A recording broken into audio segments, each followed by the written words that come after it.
Why Arsenal will win the league, I know it is an unbelievable call, but you're going to have to stick around to hear what I think about Arsenal. Can they actually win the league? City drop points, Liverpool have been okay, Chelsea, Man United, no one really knows where they're at, and there's Tottenham as well. Can Arsenal genuinely win the league? Ladies and gentlemen, boys and girls, welcome if you're new and welcome back if you've been here before to another 1 0 show. Plenty of football to discuss today. We've got unbelievable round of fixtures coming up. We've just had a crazy round of the Premier League as well. And there's plenty of stuff to get through. So if you are new and you do enjoy, please make sure to like, subscribe. Plenty of content coming onto the channel. We've got 2 1 0 FC teams, the vlogs coming back for victory, all that sort of thing. So make sure you get involved. Comment down below as well anything that you might agree or disagree with in this video. So we're going to start off Fruity's 5. If you know, I know 1 0 show, it takes a little bit for us to get into it because it's just a busy schedule. But Fruity's 5, we start off with Fruity 5. And first off, we're going to start off with Liverpool. They played this morning at the point of recording and they were unbelievable. I don't think they played unbelievably well, but a 1 0 win against this Man City team, which we know how strong they've been and how good Erling Haaland's been. From everything that I'm seeing, Joe Gomez was absolutely unbelievable, which is a huge thing because Gomez has been one of those players which I've given a little bit of stick to. He's been one of these players where the Liverpool defence and the issues in the defence have been, I think Gomez and Van Dijk and Trent, as we all know, they've played quite a big part in that. And Trent and Joe Gomez to play how he did today against Erling Haaland, who we know is scoring goals for absolute fun. I think it's huge not only for him but also for Liverpool. And I think Liverpool needed a little bit of that confidence, and Klopp needed a little bit of that confidence as well. Just in his back four once again. Obviously, no Trent Alexander-Arnold this morning. James Milner came into that role. I thought Milner was going to get absolutely skinned. I said on the Ultra Sud podcast last week, which you can catch on Ultra Football YouTube channel, I predicted Man City to win 4-0. I'll be totally honest. I'll put my hand up. I said Man City will win 4-0. And that obviously didn't happen. Man City had some chances. Erling Haaland had a couple of chances. Joao Cancelo had probably his worst game he's ever had in a Man City shirt. Got absolutely turned inside out for that long ball over the top by Alisson over to Mo Salah. And just like that, 1-0, you win. You know, it's fitting for the channel. You can see the posters behind us, 1-0. That's all you need sometimes to get the 3 points. And Anfield was very, very loud. There is one thing I do want to say, and I know if you are a regular on the channel, you know I don't really like Liverpool, but you know I'm fair at the same time. I'm fair. Something about Klopp, and I think Klopp is. I feel like Klopp's changing. Now, I feel like the way he reacted, he obviously got sent off. I think the way Klopp reacted and what you're hearing him speak about, and just the whole sense of, you know, he came out during the week and said, how is it fair that anyone's going to compete? And how is it, you know, Man City's got all the best 4 defenders, the best attackers, the best midfielders, all that sort of thing. Seeing the way he reacted as well, I don't know. Let me know in the comments down below. Is Jurgen Klopp starting to? Are we seeing the end of Jurgen Klopp at Liverpool now? I'm only saying that just because I'm just trying to read him and his behaviours and the way he was during this game. You know, he just let his emotions get the absolute best of him during this game. Obviously, he got sent off. And I'm not saying it from a tactical point of view. I think obviously he's one of the best managers we've seen in the Premier League in the last 5, 6, 7 years. But even his comments that he's saying during the week, we know that he likes a little bit of a sook. Is Jurgen Klopp starting to maybe just flip a bit of a corner? You know, Liverpool fans, do you see it as Klopp sticking up for the club, sticking up for the team, sticking up for the players, or do you see it as a little bit jarring? Because maybe I'd be a little bit different if it was you know, for my team, obviously. But I guess unless he brings wins and unless he brings success, Jurgen Klopp, sometimes I think his just attitude and his behaviour can just get really, really jarring. And could obviously possibly overshadows Liverpool's performance sometimes. But I think the biggest factor here was Liverpool, obviously, with a fantastic win. They get the points over Manchester City, a big rival now, with those two really leading the 2 horses in the race for the last couple of years. So obviously a huge win for Liverpool Football Club. Now, second, we've got to touch on a legend of Liverpool, not so much as a manager. Steven Gerrard must go. Aston Villa fans, they've had enough, and you can see it. And whether he is Steven Gerrard, and that's why they want to still show him a bit of respect, obviously an England legend as well, Aston Villa fans have had enough. You can see the way they played against Chelsea. Chelsea were great, and we're going to touch on Chelsea as well. You can see the way they played. They're not playing attractive football. I feel like Gerrard has kind of realise that they're maybe not good enough to to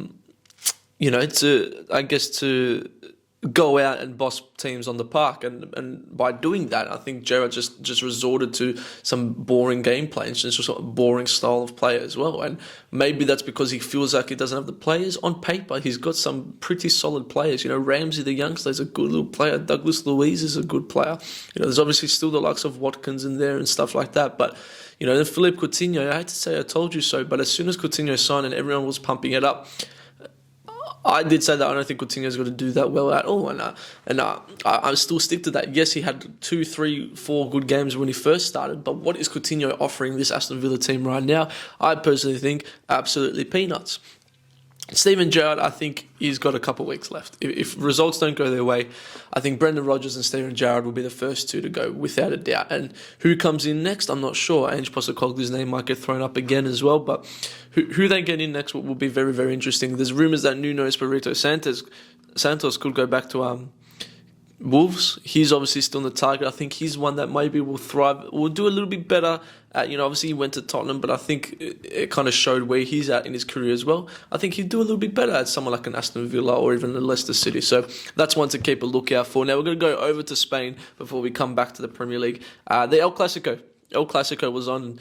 The El Clasico was... It was interesting. Something about Barcelona is just leaving a bad taste in my mouth. And I know what I'm going to say is a little bit ironic because it's, I'm kind of liking Real Madrid. I don't really follow a team in there. I don't really care about someone that much. But something about Barcelona, I haven't been liking. Something about Barca just has got me a little bit iffy. And whether it's all the thing of they're going into debt, they're bankrupt, but then they go and sign all these players.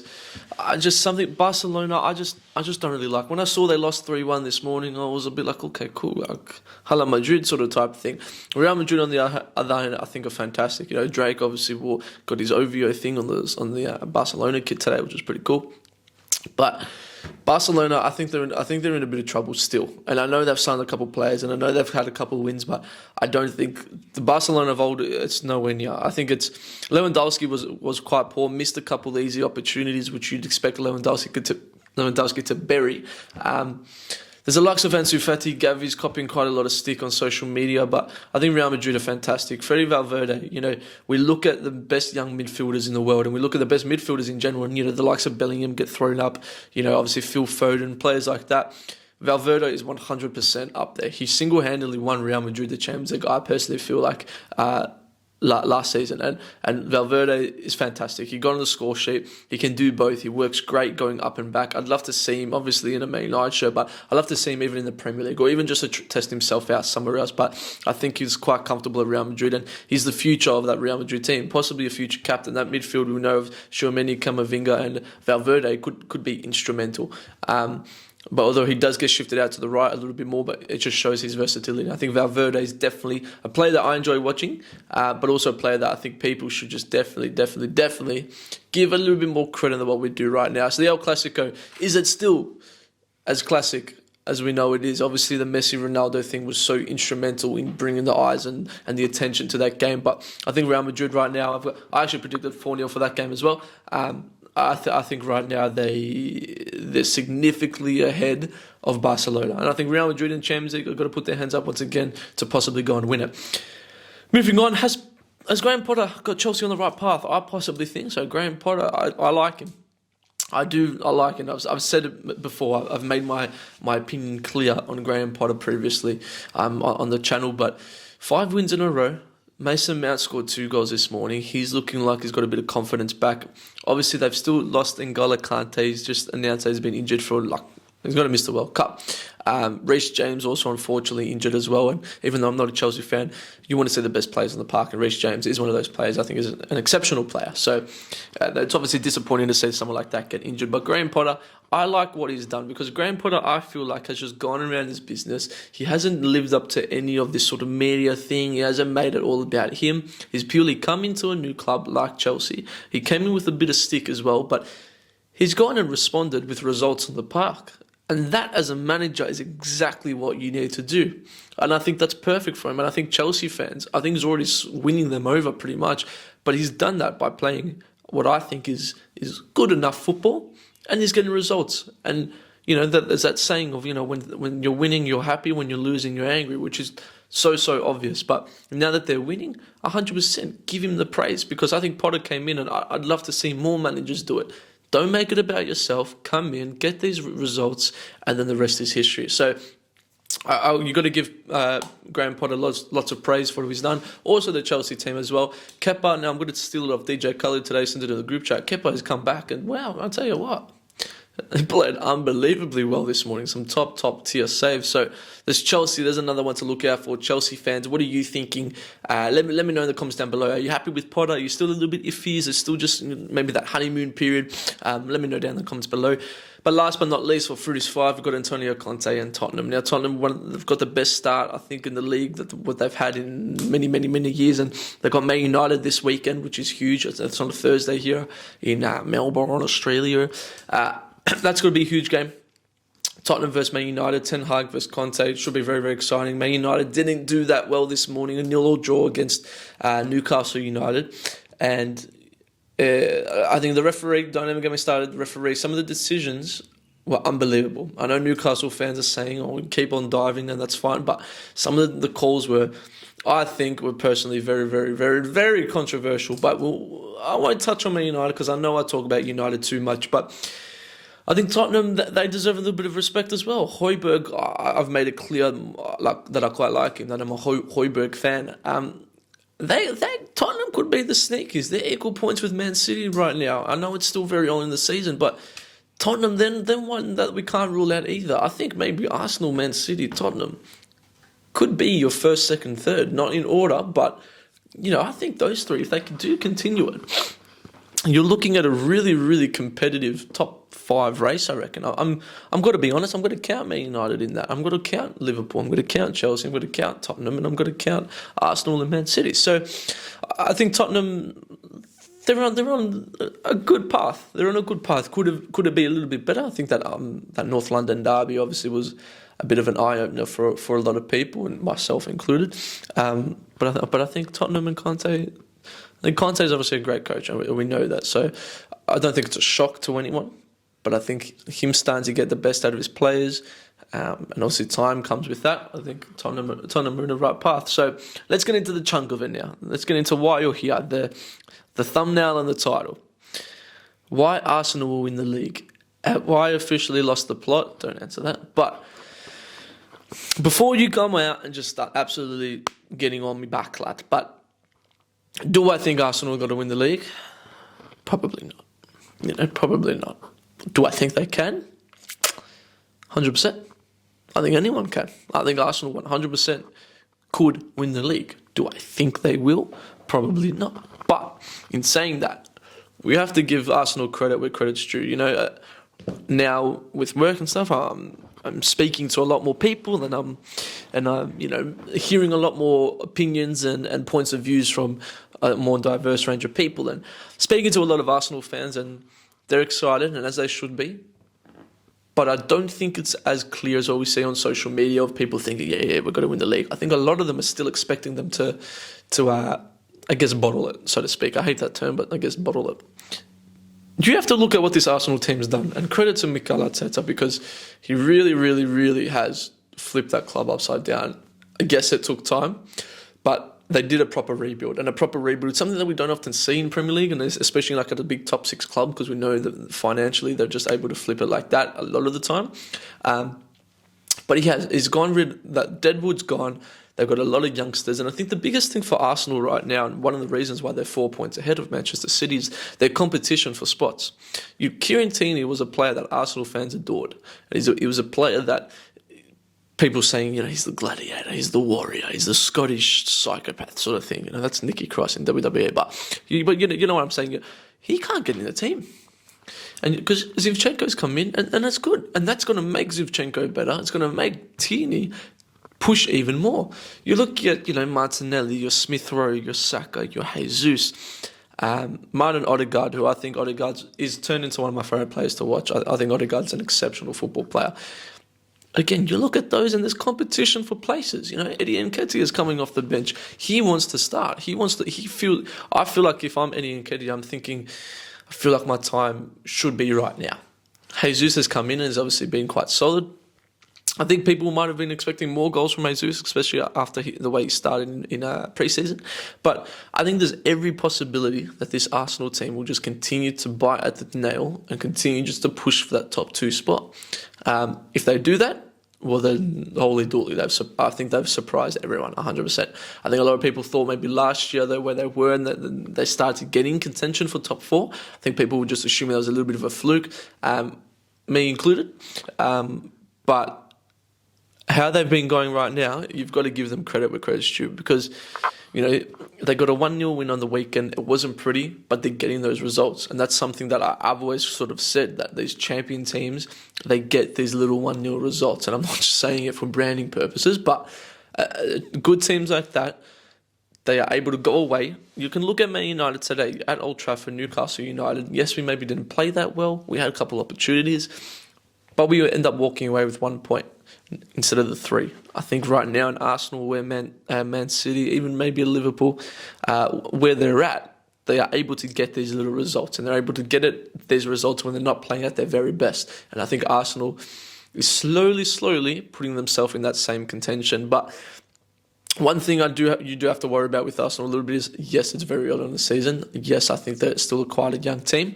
But I guess it's just keeping their heads a little bit. We saw Gabriel, just a silly red card, and that's a big loss for next week, obviously.